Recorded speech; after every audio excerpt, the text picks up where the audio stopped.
Hai, assalamualaikum warahmatullahi wabarakatuh. Selamat pagi semuanya. Apa kabar anak-anak ibu? Semoga kalian selalu sehat ya, dan selalu patuhi protokol kesehatan. Oh ya, sebelumnya jangan lupa isi link absen yang sudah ibu share ya. Meskipun masa pandemi kayak gini, rasanya nggak lengkap ya kalau kita nggak perkenalan. Layaknya kata pepatah, tak kenal maka tak sayang. Nah, jadi perkenalkan, Ibu Latifatul Nisa, Ibu mahasiswa PPL dari Unrika. Kalian bisa panggil Ibu dengan sebutan Bu Nisa. Dan buat anak-anak ibu yang mau bertemu ibu bisa lewat Instagram aja ya, Latifatul Nisa _nya 3 kali. Oke, langsung aja ya. Minggu kemarin kalian masih bahas bab 4 kan, yaitu tentang pengaruh agama dan kebudayaan Islam di Indonesia. Masih pada ingat? Nah, minggu ini kita masuk ke bab 5, yaitu tentang perkembangan penjajahan bangsa Eropa di Indonesia. Awalnya, kolonialisme dan imperialisme barat itu bukan tujuan utama yang menjadi ambisi bangsa-bangsa barat menguasai Asia dan Afrika. Tujuan utama mereka tuh hanya satu, yaitu untuk berdagang. Namun, dalam perkembangannya, bangsa-bangsa barat ini mulai menguasai wilayah-wilayah yang didudukinya, baik itu secara politik dan militer, untuk mengamankan monopoli perdagangan. Lantas, bagaimana sih dominasi ekonomi dan politik barat atas Nusantara? Ayo kita simak ulasannya. Setidaknya ada beberapa faktor yang menyebabkan lahirnya kolonialisme dan imperialisme barat, yaitu faktor utama dan faktor pendukung. Faktor utamanya itu yang pertama adalah gold. Tidak lain dan tidak bukan, gold itu adalah untuk mencari kekayaan, dan faktor gold ini dibagi dua menjadi faktor Konstantinopel dan faktor berkembangnya merkantilisme di barat. Pada tahu kan kalau Konstantinopel yang dulu sekarang adalah Turki Utsmani. Jadi dulu bangsa barat itu banyak beli rempah-rempah, emas, perak, tembikar, karpet, gading, batu mulia dan macam-macam itu di Konstantinopel. Dan akhirnya karena mereka keseringan beli dari middleman, dari perantara, dan akhirnya otak bisnis mereka berputar, dan akhirnya mereka mencari tempat baru bagaimana cara mereka mendapatkan rempah-rempah itu. Kenapa? Ya biar harganya lebih murah, karena mereka dapatnya dari tangan pertama. Dengan begitu mereka harus datang sendiri kan ke tempat di mana rempah-rempah itu dihasilkan agar mereka mendapatkan harga yang lebih murah. Nah, hal inilah yang melahirkan serangkaian eksplorasi, ekspedisi, dan penjelajahan ke dunia timur pada abad ke-15 dengan Portugis sebagai pelopornya. Nah, keberhasilan ini berawal saat Tanjung Harapan itu ditemukan di Afrika Selatan oleh Bartolomé Dias.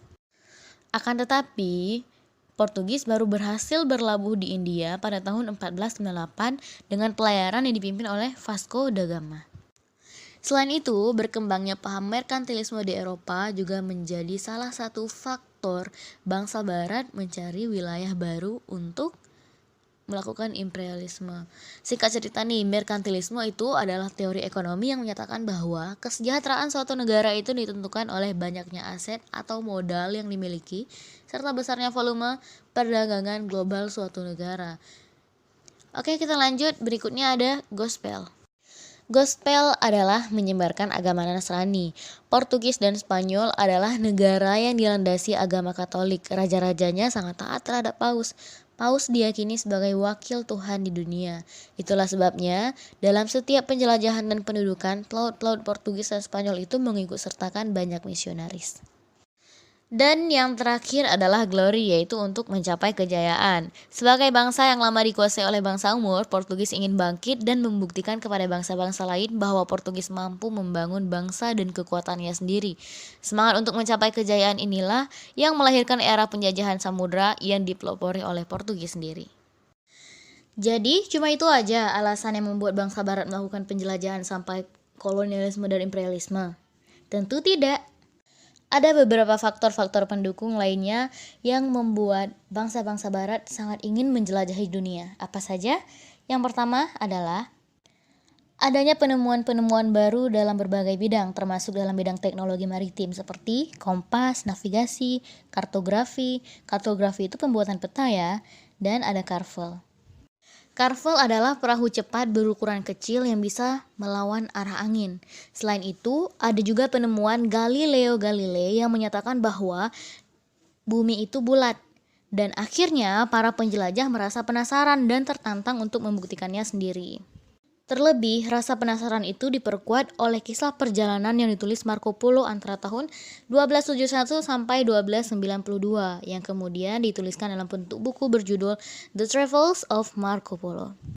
Buku ini mengisahkan tentang keajaiban dan kemakmuran wilayah dunia timur, Asia, Persia, Cina, Indonesia, dan buku ini pertama kali diterbitkan tahun 1477 dan Christopher Columbus sendiri membaca buku ini secara rinci dan penuh perhatian. Dan kalian tahu nggak sih, ternyata Portugis dan Spanyol itu dulunya tempat pengungsian. Tapi nggak tanggung-tanggung ya, yang mengungsi di situ pengusaha dan pekerja yang terampil asal Konstantinopel. Nah, waktu kota Konstantinopel ini dikuasai Kesultanan Ottoman, mereka mengungsi ke sana. Dan nggak tanggung-tanggung dari mereka itu ada yang ahli dalam ekonomi, bahkan sampai maritim. Dan mereka juga tahu tentang seluk-beluk perdagangan di Asia dan Afrika. Dan mereka juga membantu Portugis dan Spanyol untuk melakukan perluasan wilayah. Jadi mereka jadi terbantu dan akhirnya jadi deh penjelajahannya. Nah, itu tadi latar belakang ataupun faktor-faktor yang membuat bangsa barat datang ke Indonesia. Berikutnya, anak ibu silahkan buatkan mind mapping semenarik mungkin dan upload di penugasan Google Classroom yang sudah ibu buatkan. Oke, terima kasih. Wassalamualaikum warahmatullahi wabarakatuh.